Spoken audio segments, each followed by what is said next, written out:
युधिष्ठिर बोले, हे देवकी के आनंद को बढ़ाने वाले भगवान श्री कृष्ण, मुझे वनवास के समय बड़े बड़े दुख सहने पड़े।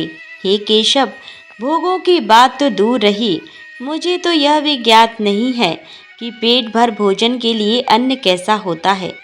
कभी दिन में, कभी रात्रि में कम, कभी अधिक भोजन संयोग से ही प्राप्त होता था।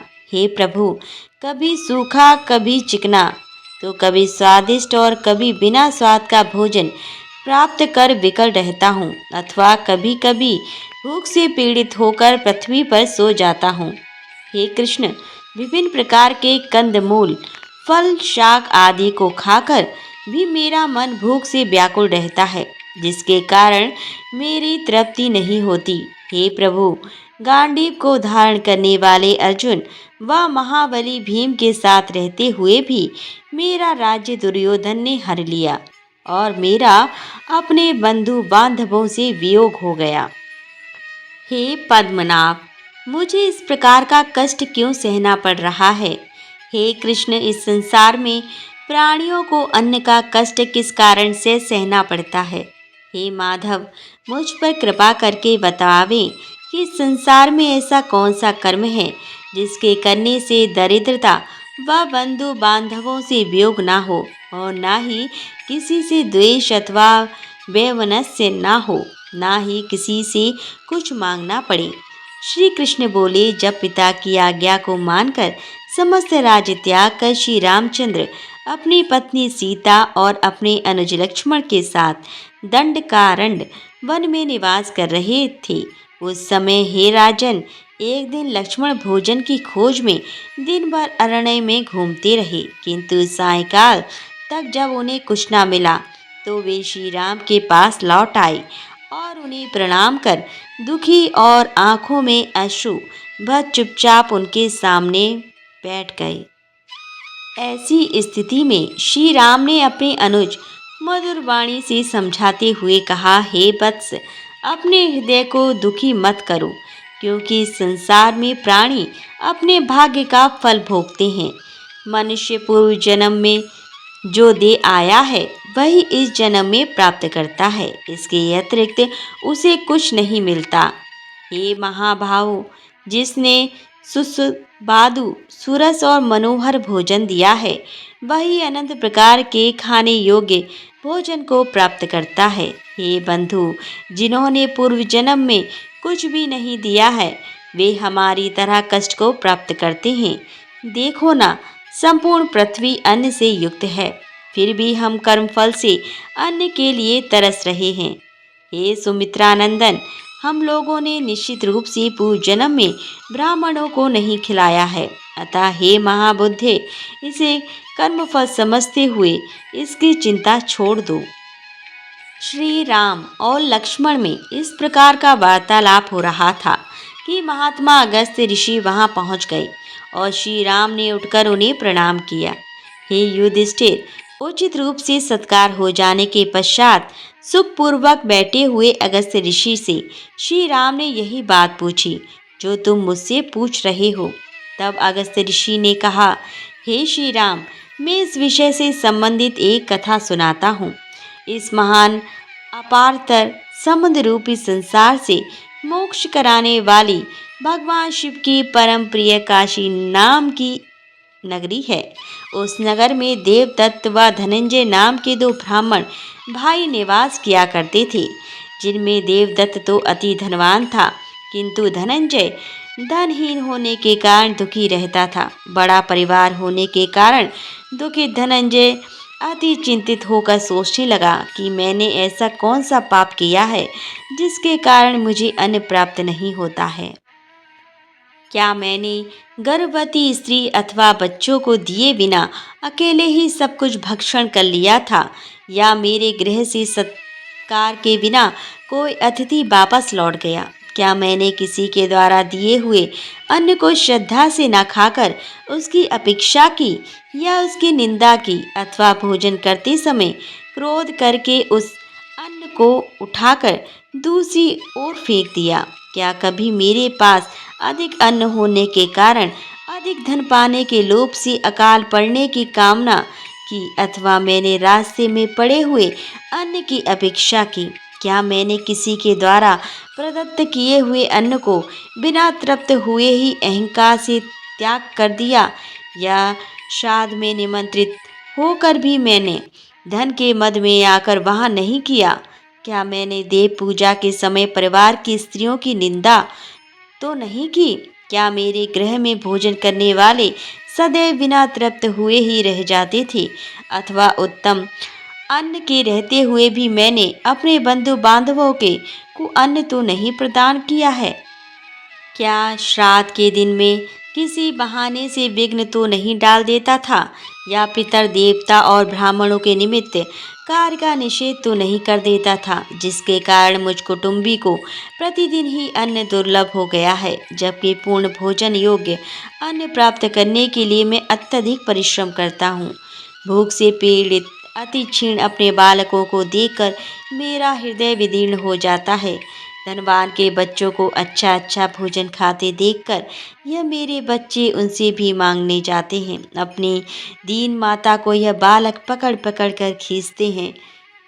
इस प्रकार यह बालक अपने आप भी रोते हैं और अपनी माता को भी रुलाते हैं, और बच्चों की मुख की कांति नष्ट हो गई है। खाली हाथ मेरे घर जाने पर भूख से मुरझाए हुए मुख वाले मेरे बच्चे जब मुझे टटोलते हुए अन्न की खोज करते हैं तो इनकी दशा देखकर मुझे ज्वर चढ़ जाता है। तब मैं समझता हूँ कि मैं पृथ्वी में धंसता जा रहा हूँ। क्या कारण है कि मुझे इस प्रकार दरिद्रता प्राप्त हुई है? क्या मैंने समस्त क्लेशों व कष्टों का नाश करने वाले भगवान विष्णु का सदैव पूजन नहीं किया? क्या मैंने स्वर्ण एवं गौ का दान नहीं किया और एकादशी का व्रत भी नहीं किया? अथवा अन्य लोगों की नग्न स्त्रियों को क्या मैं प्रायः देखता रहा? क्या कोई कामातुर शूद्रा मेरे साथ मेरी शैया पर सोई? क्या शूद्रा के संग से निस्संदेह ही ब्राह्मण की लक्ष्मी व ब्राह्मणत्व समाप्त हो जाता है?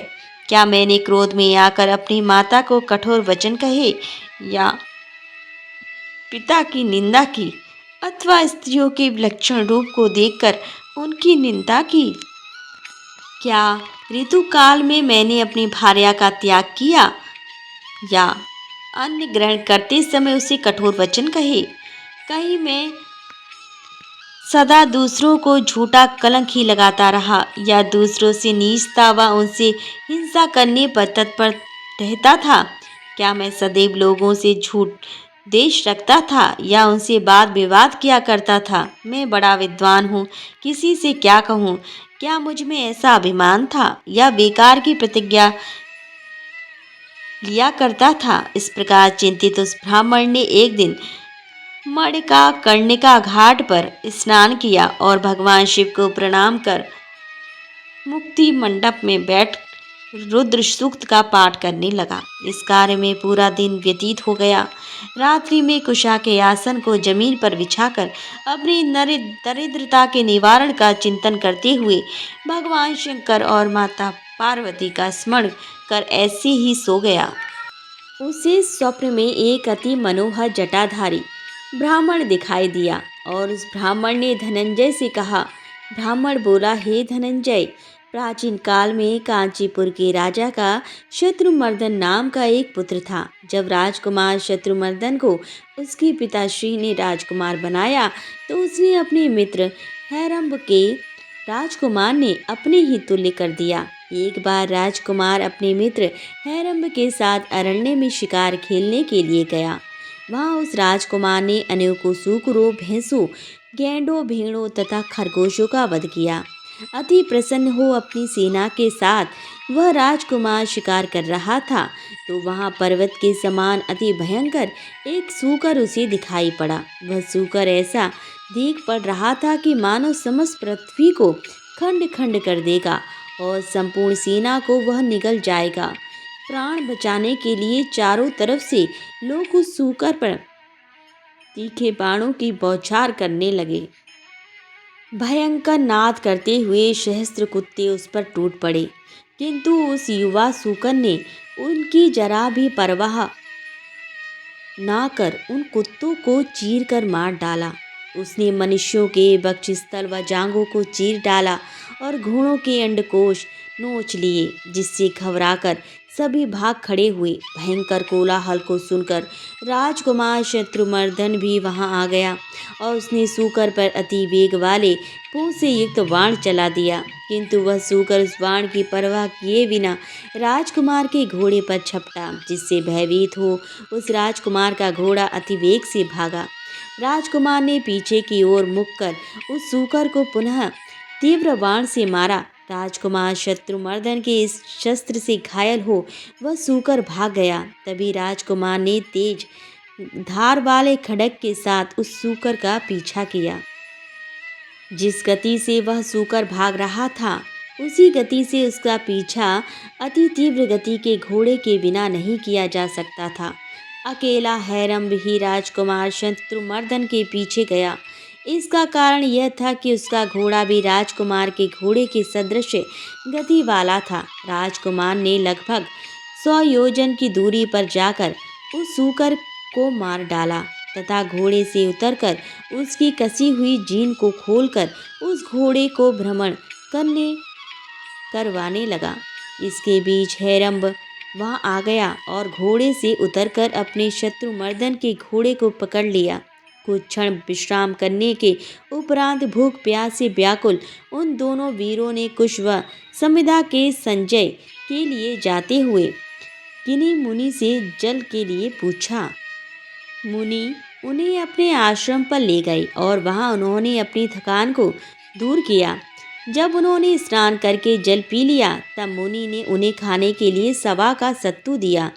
उच्च वृत्ति से प्राप्त और पितरों, देवताओं व अग्नि को अर्पित करने के पश्चात उसे बचे हुए सत्तू को प्राप्त कर बुद्धिमान राजकुमार अति प्रसन्न होकर हृदय से उसका भक्षण करने लगा। किंतु वह राजकुमार का मित्र हैरम्ब, जिसने कुछ दिन पूर्व ही विशाल संपत्ति प्राप्त की, जिसके कारण वह अति गर्वित हो चुका था, ज्यों ही उस सत्तू को खाने बैठा तो उसने अपनी नाक भों को सिकोड़कर उस सत्तू की निंदा करते हुए थोड़ा सा खाया और कहा कि इसमें स्वाद नहीं है, और उस सत्तू को धरती पर बिखेरने लगा। अंत में उस मूर्ख ने उस सत्तू को छोड़ दिया, किंतु राजकुमार शत्रुमर्दन ने धरती पर बिखरे हुए सत्तू को उठाकर खा लिया।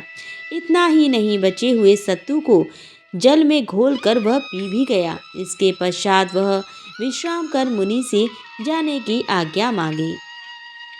इस प्रकार राजकुमार अपने मित्र हैरम्ब के साथ अपने नगर आ पहुंचा। इतना कहकर जटाधारी ब्राह्मण ने कहा कि जो तुम्हारा भाई देवदत्त है, वही उस जन्म में राजकुमार था। उसने जो धन धान्य से युक्त होकर कण कण के द्वारा निर्मित मुनि से दिए गए सत्तू का उपयोग करने से काशी नगरी में जन्म लिया, तथा कण कण से निर्मित मुनि के द्वारा दिए गए उसी सत्तू के अनादर के दोष से वही हैरम्ब तुम देवदत्त नाम के ब्राह्मण हो, जो अति दरिद्र होकर इस पृथ्वी पर इधर उधर घूम रहे हो। इस प्रकार जो लोग अन्न का अनादर करते हैं, वे सदैव दरिद्र रहते हैं। उन्हें कभी भरपेट अन्न नहीं प्राप्त होता और वे हमेशा दुखी रहते हैं। इसीलिए बुद्धिमान मनुष्य को बिना स्वाद के अन्न को भी अमृत की तरह ग्रहण करना चाहिए, तथा ब्राह्मण को प्रतिदिन अत्यंत अच्छे अन्न का दान देना चाहिए। इसलिए हे ब्राह्मण, तुम श्रद्धा से अति उत्तम अन्नपूर्णा का व्रत करो। ऐसा करने से तुम्हें अन्न का दुख कभी नहीं होगा तथा अच्छी लोगों से तिरस्कृत भी ना होंगे। स्वप्न में किसी ब्राह्मण के द्वारा कही गई इस बात को सुनकर उस ब्राह्मण की नींद उचट गई और यह व्रत करने को उत्सुक हो गया।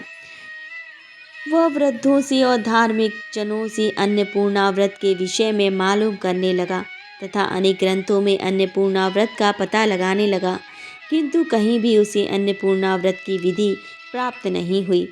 अन्नपूर्णा व्रत की विधि पता लगाने की उत्सुकता से वह ब्राह्मण पृथ्वी पर इधर उधर भ्रमण करने लगा। इस प्रकार अनेक तीर्थों का विचरण करते हुए वह आसाम की ओर गया।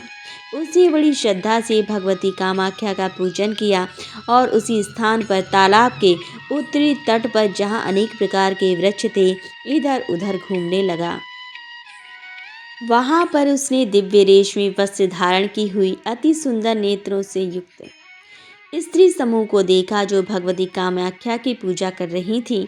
उनके निकट जाकर उस ब्राह्मण ने विनय के साथ पूछा, हे साध्वी देवियों, यह आप कौन सा व्रत कर रही हैं? इस व्रत की क्या विधि है? इसका क्या फल है? और यह उत्तम व्रत किस समय किया जाता है? तब उन स्त्रियों ने कहा, हे विप्र, श्रद्धा व भक्ति से अपने हृदय को एकाग्र कर ध्यान से सुनो। सच्चिदानंद परमेश्वर की जो शक्ति है तथा एक रूपा होते हुए भी अनेकानेक रूपों में विद्यमान है, जिसने यह संपूर्ण संसार बनाया है, इस समस्त चराचर जगत को शिव शक्तिमय समझो। जो शिव है वही विश्वेश्वर हैं, और जो उनकी शक्ति वही विश्वेश्वरी पार्वती हैं। वही शक्ति जब सृष्टि रचती हैं तो माया पालन करती हैं, जब संहार करती हैं तो काल रात्रि के नाम से प्रसिद्ध होती हैं। उसी अन्नपूर्णा भगवती का सभी प्रकार के शुभ फल प्रदान करने वाला यह उत्तमोत्तम व्रत है। मार्गशीर्ष मास के कृष्ण पक्ष की पंचमी तिथि को प्रातः काल गंगा अथवा नदी में सिर से स्नान कर रेशमी का डोरा लेकर रोली से रंग लें और उसमें 17 गांठें चंदन की देवें। इसके उपरांत धूप से उस गांठों की पूजा करें। गांठों में भगवती अन्नपूर्णा की स्थापना करें। 7 दूबा 10 अक्षत तथा नाना प्रकार की सुलभ सामग्रियों से भगवती अन्नपूर्णा का पूजन करें और कहें, हे माता अन्नपूर्णा, मुझे अन्न, पशु, पुत्र, यश तथा लक्ष्मी प्रदान करो। इसके साथ ही आयु, आरोग्य व ऐश्वर्य प्रदान करो। हे देवी, मैं आपको प्रणाम करता हूँ। इस प्रकार से प्रार्थना करके पुरुष दाईं तथा स्त्री बाईं भुजा में उस धागे को धारण करे और शांत चित्त से कथा सुने। कथा के अंत में 17 हरे धान के चावल व दूर्वा लेकर यह 16 वाक्य कहे, हे माता अन्नपूर्णा, आप तो सर्वशक्तिमयी हैं, अतः सर्व पुष्पमय यह दूर्वा आपको अर्पण करता हूँ। आपको नमस्कार है। इस प्रकार से 16 दिन तक माँ अन्नपूर्णा की कथा का श्रवण करें व डोरे का पूजन करें। फिर जब 17वां दिन आए, माघी मास शुक्ल पक्ष की सृष्टि को व्रत करने वाले सफ़ेद वस्त्र धारण करें।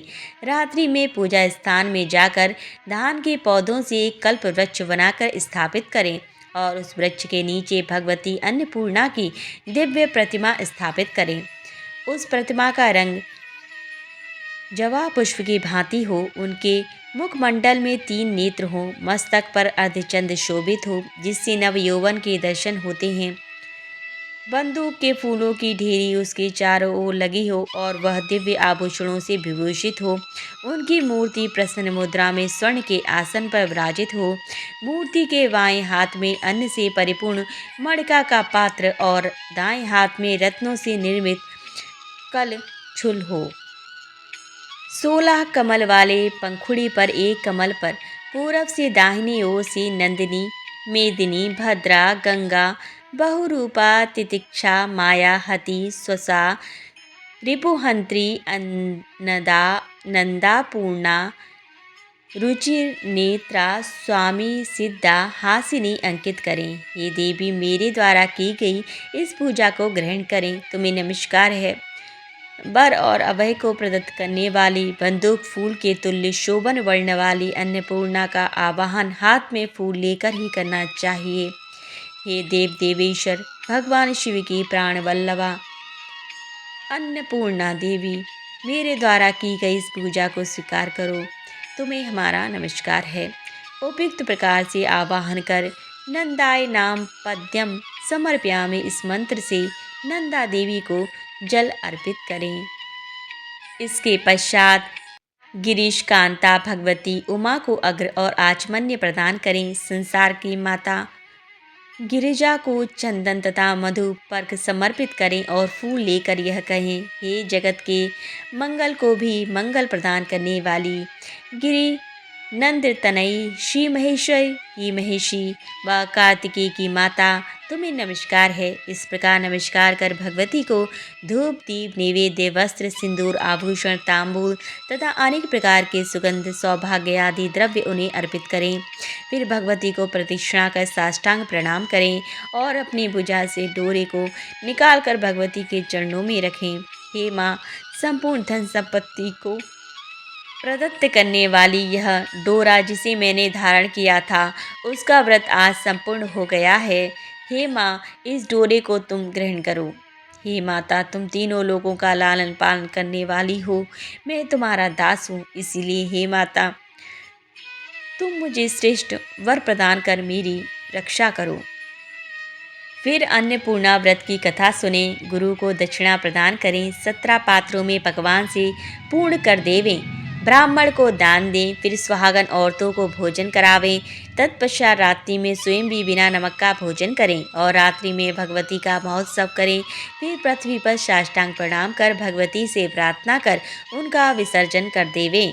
फिर इस प्रकार प्रार्थना करें, हे माता, हम लोगों को तुम्हारे चरण कमल के अतिरिक्त और कोई सहारा नहीं है। हे माँ, आप हमारे अपराधों को क्षमा करो और मेरे परिवार पर प्रतिदिन कृपा दृष्टि रखो। कल्प वृक्ष से निर्मित किए गए धान के बालों का उपयोग बीज आदि के लिए करें या स्वयं भोजन करें, किंतु दूसरे को कदापि न दें। इस प्रकार 16 वर्ष तक अन्नपूर्णा व्रत को करें, फिर 17वें वर्ष उद्यापन कर देवें। पूर्ववत 17 पात्रों को पकवानों से पूर्ण कर वस्त्र तथा बांस के छतरी से ढक दें। फिर ब्राह्मणों को अन्न व गौ का दान करें। अपने गुरु को अन्न का 3 पात्र प्रदान करें। इस प्रकार वहां पर पूजा करने वाली स्त्रियों ने उस धनंजय से कहा, जिनको इस व्रत के फल में संदेह हो तथा जिसे देवता और गुरु वचनों में श्रद्धा ना हो, उनको यह व्रत नहीं करना चाहिए। जो भक्ति तथा श्रद्धा से रहित हो, नास्तिक हो, विद्या को निगूहन करने वाला शठ हो, उसने यह व्रत कदापि नहीं करना चाहिए। जिसे देवता और गुरु वचनों में श्रद्धा हो, जो पिता का भक्त और ज्ञानी हो, उसी को यह व्रत करना चाहिए। उन स्त्रियों के द्वारा अन्नपूर्णा व्रत को सुनकर धनंजय अति ही प्रसन्न हुआ और अपने जन्म को कृतार्थ समझकर उसने स्त्री समूह को प्रणाम किया। फिर अन्नपूर्णा का व्रत करने लगा। वह इस व्रत को करके अपने घर काशी में गया। उसकी लक्ष्मी प्रतिदिन बढ़ने लगी। मदमस्त हाथी व घोड़ों से उसका घर सुशोभित हो रहा था। उसके घर में स्वर्ण की सीढ़ियाँ हो गईं, जिनके नेत्र कमल के तुल्य सुशोभित हो रहे थे तथा गले में सोने का आभूषण सुशोभित हो रहा था, जो सुंदर वस्त्र धारण किए हुई थी। ऐसी अनेकानेक दासियों से उसका घर सुशोभित हो गया। 1 वर्ष के भीतर ही वह कुबेर के समान धनवान हो गया और राजकुमारों के सदस्य उसके नौकर घर में घूमने लगे। वह ब्राह्मण भी युवा हो गया। उसने अपना दूसरा विवाह कर लिया। प्रथम विवाह वाली स्त्री से दूसरे सुंदर समलंकृत घर में अपनी स्त्री से विषय भोग करने लगा। एक समय उस ब्राह्मण ने अपनी बड़ी पत्नी के घर निवास किया और माँ शीश कृष्ण पंचमी को उसने अन्नपूर्णा व्रत के निमित्त हाथ में डोरे को बांधा।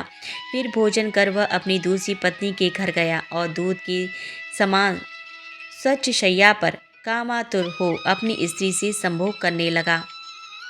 उसकी पत्नी चंचल स्त्री स्वभाव के कारण अनेक प्रकार से आमोद प्रमोद के साथ रमण करते हुए उसके हाथ में बंधे हुए डोरे को देख लिया और समझ गई कि मेरी सौत ने वश में करने के लिए इस डोरे को बांधा है। इसी आशंका से उसने ब्राह्मण के हाथ में बंधे हुए उस डोरे को छीनकर दासी के द्वारा आग में जलवा दिया। काम के आवेश में रहने के वशीभूत उस ब्राह्मण को इस बात का पता नहीं हुआ। फिर दूसरे दिन उस ब्राह्मण ने अन्नपूर्णा की कथा के समय अपने दासों से डोरे के विषय में पूछा। जब किसी ने कुछ नहीं बताया, तब उस ब्राह्मण ने एक दूसरा डोरा अपने हाथों दाएं हाथ में बांध लिया। पूर्व डोरे को अग्नि में जला देने के कारण उस ब्राह्मण की लक्ष्मी वर्ष के भीतर नष्ट हो गई और वह धनंजय पूर्व की तरह दरिद्र हो गया। उसे कहीं भिक्षा ना मिलती थी। वह विचलित हो उठा और विचार करने लगा कि मेरे डोरे को किसने चुरा लिया। जिस दिन से मेरा डोरा नष्ट हुआ, उसी दिन से मुझे दरिद्रता ने घेर लिया है। यद्यपि मैं भगवती का व्रत कर रहा हूँ, फिर भी मुझे फल नहीं होता। इसका क्या कारण है? पहले जब मैं दरिद्र था तो भिक्षा भी मिल जाती थी। इस बार की दरिद्रता में मुझे भिक्षा नहीं मिलती। अब मैं इसका कारण किससे पूछूं कि मेरी लक्ष्मी क्यों नष्ट हो गई। इसलिए जो हो, मैं पुनः उसी देश में चलूं और उस स्त्रियों से इसका कारण पूछूं। ऐसा विचार कर वह ब्राह्मण उस कामाख्या नगरी को पुनः गया जहाँ उसे यह व्रत प्राप्त हुआ था। वहाँ जाने पर ना तो वह नगर दिखाई पड़ा और ना वे स्त्रियां ही दिखाई पड़ीं। केवल घनघोर पहाड़ और जंगल ही वहाँ उसे दिखाई पड़ा। पक्षी भी वहाँ दिखाई नहीं पड़ते थे। मनुष्य की तो बात दूर ही है। वह ब्राह्मण चिंता करता हुआ उस घनघोर वन में अकेला भ्रमण करने लगा। वह विचार करने लगा कि जिस पापी ने मेरे हाथ का डोरा ले लिया और मेरे व्रत का विघटन किया, उसे क्या लाभ हुआ।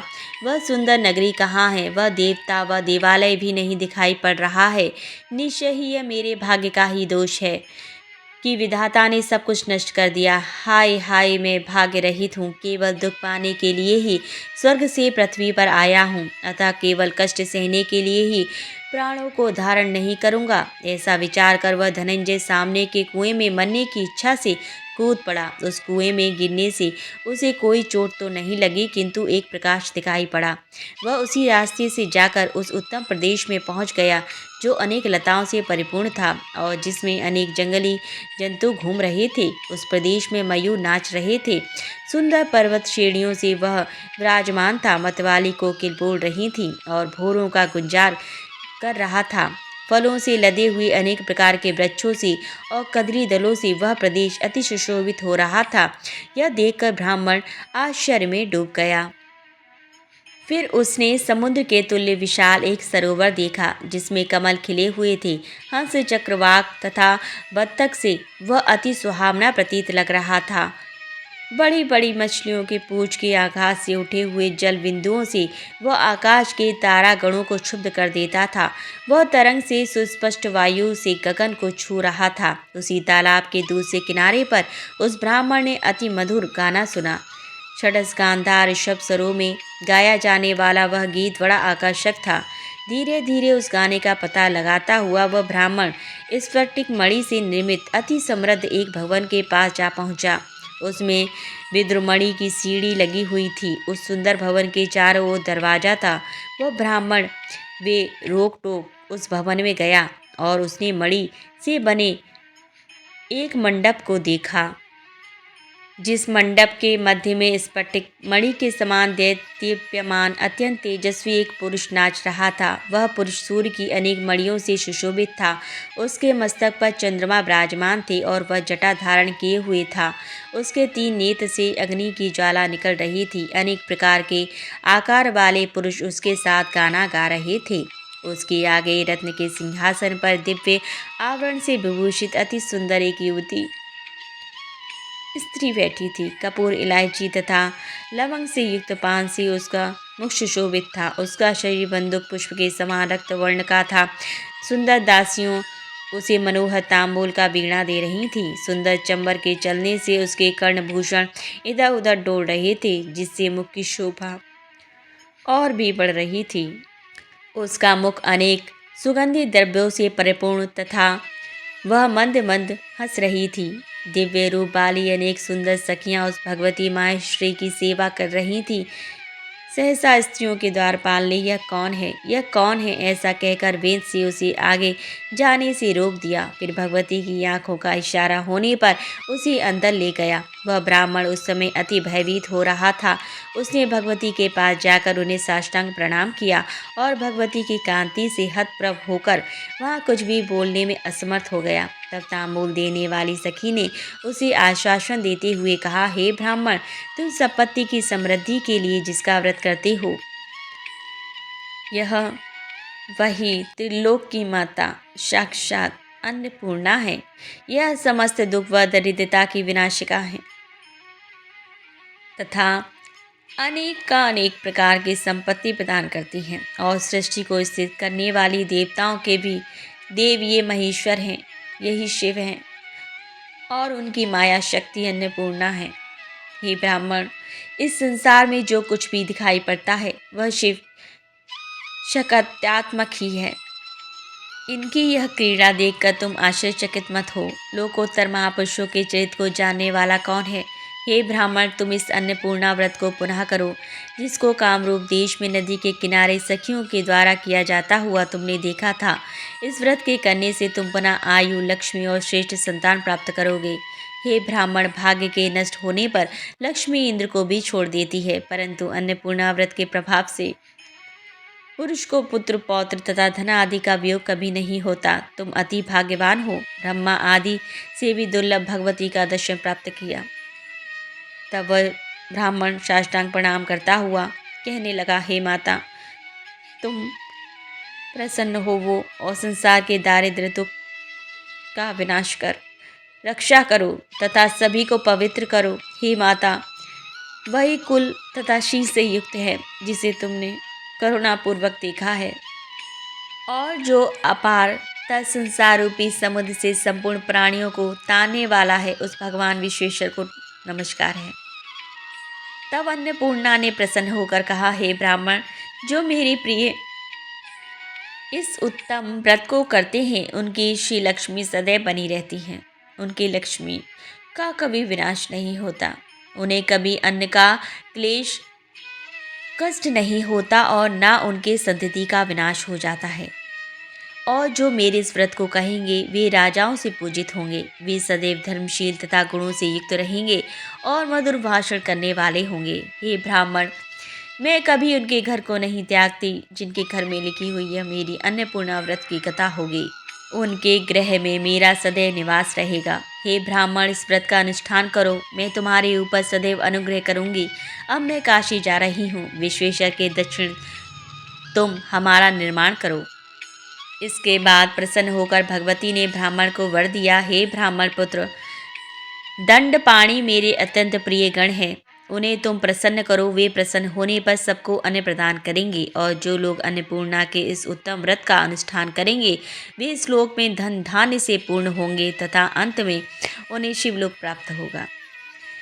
हे धनंजय, अंत में तुम काशी में जाकर मेरे गण होगे तथा तुम्हारी स्त्री पार्वती सदृश होगी। तदुपरांत वह ब्राह्मण भगवती पार्वती और भगवान शिव को प्रणाम कर काशी चला गया और वहां जाकर उसने कल्याण को देने वाला अन्नपूर्णा व्रत किया। हे राजन, उसने अच्छे अच्छे पकवान बनाकर सबको एकत्रित कर माता अन्नपूर्णा का अन्नकूट किया। इतनी कथा सुनाकर भगवान कृष्ण ने युधिष्ठिर से कहा, हे राजन, व्रतों में सर्वोपरि इस अन्नपूर्णा व्रत को करके श्री रामचंद्र जी ने भी पुनः अपना राज्य संपत्ति प्राप्त की थी। हे महाबाहो, यदि आप भी लक्ष्मी, यश, कीर्ति तथा संतान की प्राप्ति की इच्छा रखते हैं तो अपने सभी भाइयों के साथ इस व्रत को अवश्य कीजिए। प्रायः करके जो व्यक्ति भाग्यहीन होते हैं वे इस व्रत को नहीं कर पाते, क्योंकि हमेशा उनका हृदय चंचल एवं उद्विग्न रहता है। ऐसे लोग किसी की उन्नति भी नहीं देखना चाहते हैं। नंदी बैल पर चढ़ने वाली भगवान शंकर की अर्धांगिनी पार्वती, सब पर दया दृष्टि रखने वाली ऐसे हिमालय पुत्री श्री अन्नपूर्णा जी को मैं प्रणाम करती हूँ। माता अन्नपूर्णा, क्या यह व्रत मार्गशीर्ष मास के कृष्ण पक्ष पंचमी से प्रारंभ होता है और मार्गशीर्ष शुक्ल सृष्टि को समाप्त होता है। यह उत्तमोत्तम व्रत 17 दिनों का होता है। इस व्रत को करने से आयु, लक्ष्मी और श्रेष्ठ संतान की प्राप्ति होती है। अन्नपूर्णा व्रत के प्रभाव से पुरुष को पुत्र, पौत्र तथा धन आदि का वियोग कभी नहीं होता। जो इस उत्तम व्रत को करती हैं उनकी श्री लक्ष्मी सदैव बनी रहती हैं। उनके लक्ष्मी का कभी विनाश नहीं होता, उन्हें कभी अन्न का क्लेश कष्ट नहीं होता और ना ही उनके संतति का विनाश ही होता है। जिनके घर में लिखी हुई यह अन्नपूर्णा व्रत की कथा होती है उस घर को माता अन्नपूर्णा कभी नहीं त्यागती। उनके गृह में सदैव माता अन्नपूर्णा का ही निवास रहता है।